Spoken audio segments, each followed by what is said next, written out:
Hi, I'm Dr. Vidushi, and in this video we describe the different phases of a white cataract that can be encountered in clinical practice.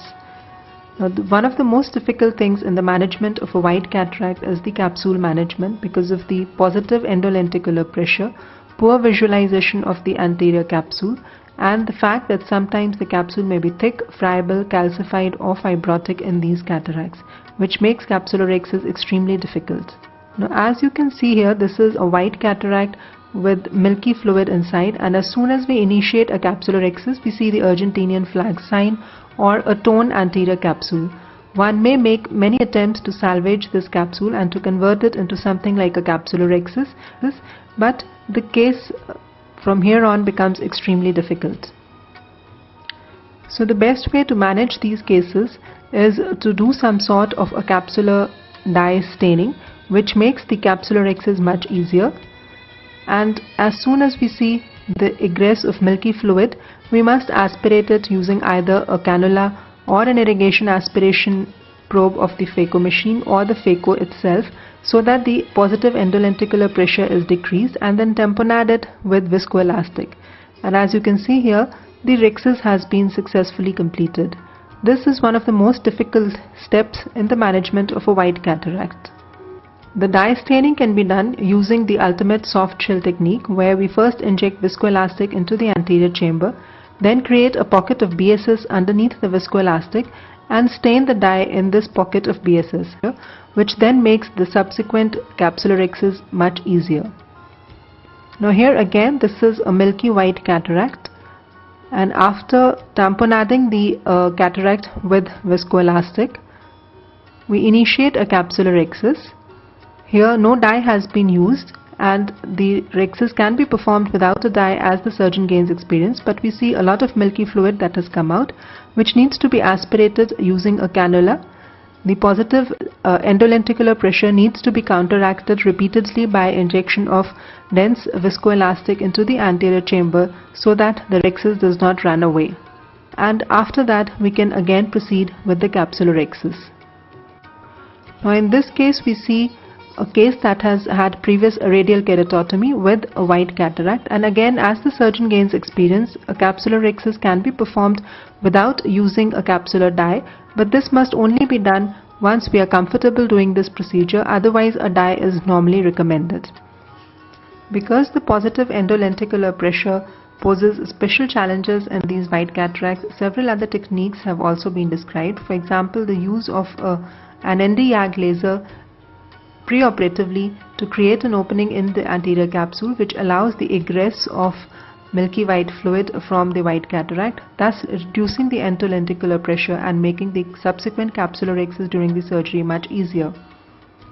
Now, the nucleus in these white cataracts can range in hardness from soft white cataracts to extremely hard cataracts. This is a white cataract which can fairly easily be phacoemulsified, and as we can see here, it is not unusually difficult. The white cataract can easily be seen against the red glow, and we can easily remove the white cataract as it is not very hard. We must remember the step down technique for removing the last piece, however. Here, as we see, this is a white cataract with a fibrotic capsule where the rhexis is difficult to perform. So the capsule is being cut with Vanna scissors in an attempt to complete the capsulorhexis. However, a zonular dialysis has also been noted in this case. So this is an extremely hard brunescent cataract which is masked by a white fibrotic capsule. And in these cases, we need to use ancillary techniques like the placement of a capsular tension ring here, which is done to stabilize the capsular bag and to prevent any further stress onto the zonules during the phacoemulsification. In some of these white cataracts, it is a good idea to implant the IOL before removing the last piece so that the posterior capsule is protected and is not damaged.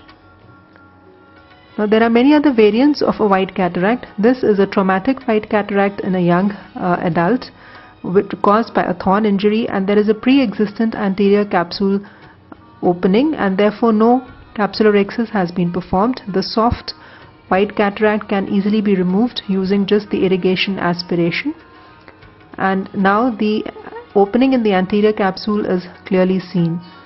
In this child, or a young adult, a Technus multifocal IOL implant was placed. IOL is being implanted in the capsular fornices through the opening that was already present in the anterior capsule.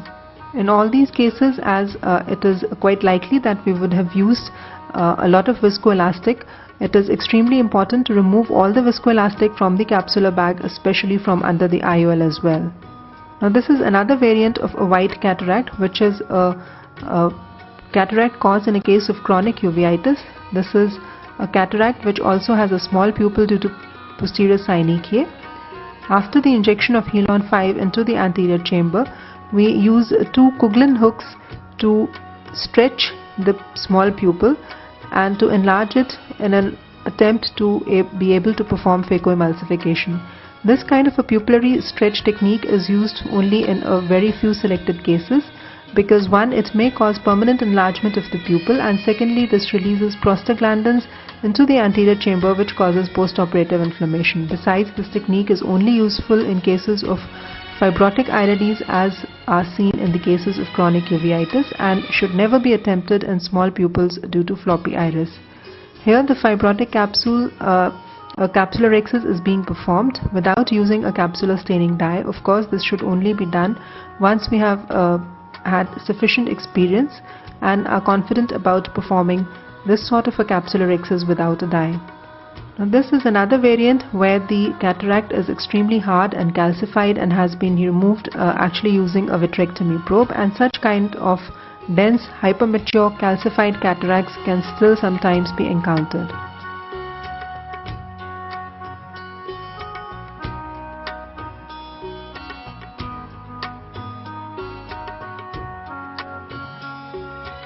Now for some of these white cataracts with extremely thick fibrotic and calcific anterior capsules, a femtosecond laser cataract surgery platform may be very useful to perform the capsulorhexis. For example, in this case seen in here, where a manual rhexis may be next to impossible. In these clips, a Victus platform has been used to perform a rhexis, which is also useful in cases of intumescent white cataract, as the risk of a runaway rhexis here is very high, as well as in the thick fibrotic capsules seen earlier. So to summarize, capsulorhexis is one very important step in management of these white cataracts, but the availability of newer capsular dyes, high viscosity OVDs and new phaco machines with excellent fluidics and parameters have now made it possible to manage these cases in their different forms without any significant complications. Thank you.